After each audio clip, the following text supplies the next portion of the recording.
CAD और प्रभारी मंत्री बाबूलाल खराड़ी ने केंद्र और राज्य सरकार की बजट और योजनाओं के संबंध में आज प्रेस कॉन्फ्रेंस की, जहां प्रेस कॉन्फ्रेंस के दौरान प्रभारी मंत्री ने कहा कि कांकरी डूंगरी दंगा एक सोची समझी साजिश थी। आदिवासी युवाओं को गुमराह कर पहाड़ी पर चढ़ाया, इसके बाद दंगे भड़के जिसमें कई बेगुनाह लोग जेल में चले गए, लेकिन असली मुजरिम बाहर हैं। मंत्री बाबूलाल खराड़ी ने कहा कि कांकरी डूंगरी में बंद फाइलों को फिर से खोला जाएगा और उनकी जांच की जाएगी। इसमें जो भी मुलजिम है उनके खिलाफ ठोस कार्रवाई होगी। उन्होंने कहा कि कांकरी डूंगरी दंगे हुए तब कांग्रेस की सरकार थी। दंगे करवाने वालों ने कांग्रेस को समर्थन दिया था। 1167 अनारक्षित पदों को एसटी वर्ग से भरने के नाम पर गुमराह किया गया था, लेकिन असल में वह पद एसटी, एससी, ओबीसी और जनरल किसी भी वर्ग के व्यक्ति के लिए ओपन थी। प्रेस कॉन्फ्रेंस में उन्होंने सड़कों पर पथराव की घटनाओं पर नाराजगी जताते हुए कहा कि पथराव करने वाले असामाजिक तत्व हैं। उन लोगों को भी गुमराह किया जा रहा है कि आदिवासियों पर आईपीसी लागू नहीं होती, जबकि देश के हर नागरिक पर समान कानून लागू होता है। उन्होंने कहा कि पथराव करने वाला कोई भी अपराधी नहीं बचेगा, इनके खिलाफ सख्त कार्रवाई होगी और कानून अपना काम करेगा। प्रेस कॉन्फ्रेंस में प्रभारी मंत्री के साथ ही जिलाध्यक्ष हरीश पाटीदार, सागवाड़ा विधायक शंकरलाल डेचा समेत कई भाजपा नेता मौजूद रहे। कांकरी डूंगरी का इशू है,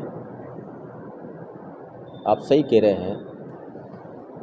इन बच्चों को भ्रमित किया गया। भ्रमित ये किया गया कि 1167 जो सीटें हैं ये हमारी हैं, हमको मिलनी चाहिए। 1167 सीटें थी, अनारक्षित थी।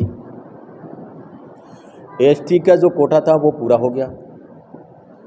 जनरल में लड़के पूरे नहीं मिले, इसलिए जनरल लड़के बहुत सीटें रह गई, उनमें भी नहीं थे। अब इन सीटों पे एसटी भी आ सकता है, एससी भी आ सकता है, ओबीसी आ सकता है, सामान्य आ सकता है, कोई भी आ सकता है। उन लड़कों को भ्रमित ये किया गया कुछ लोगों द्वारा कि ये 1167 सीट अपनी है और अपन लेंगे। संवैधानिक रूप से ये सीटें मिल नहीं सकती थी और जो आंदोलनरत लड़के थे वो भी इसमें सहमत थे कि भाई ये अनारक्षित थे। मैं पूरा पता है तो मैसेज भी जाए, क्योंकि ये जो चीज़ें हैं ना, ये क्यों हुआ वो भी तो जाना चाहिए ना। कौन लोग थे? उन्होंने सेंसर लगाया, बीजेपी का आदमी नहीं आए, कांग्रेस का आदमी नहीं आए, हमसे बात भी नहीं की।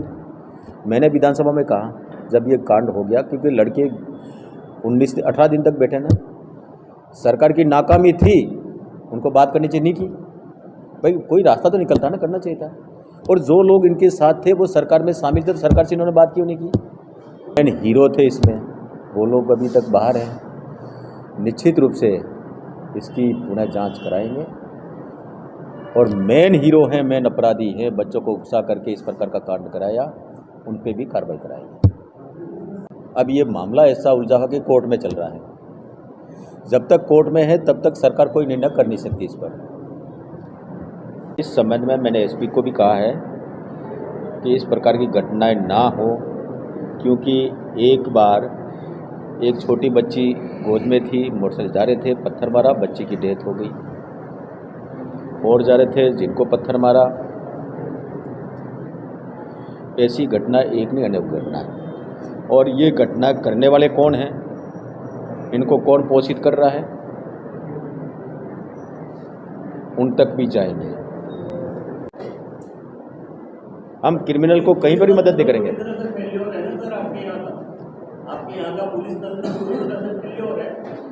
पुलिस तंत्र फेलियर नहीं है, कहीं कमी बेसी होगी तो हम उसको पूरा करेंगे। और मैंने एसपी को कह दिया, उन्होंने एक टास्क फोर्स बनाई है, और फिर भी अगर कमी होगी तो और कठोरता से कह देंगे, कठोरता से कार्रवाई करेंगे। ये आप कह रहे हो संगठित अपराध है, संगठित अपराध है। ये जो ये गिरोह खड़े किए हैं ना, वो लोग हैं कि आईपीसी आदिवासी पर लागू नहीं होती, उन लोगों ने चढ़ाया है। ये भी लिखते ना कहीं।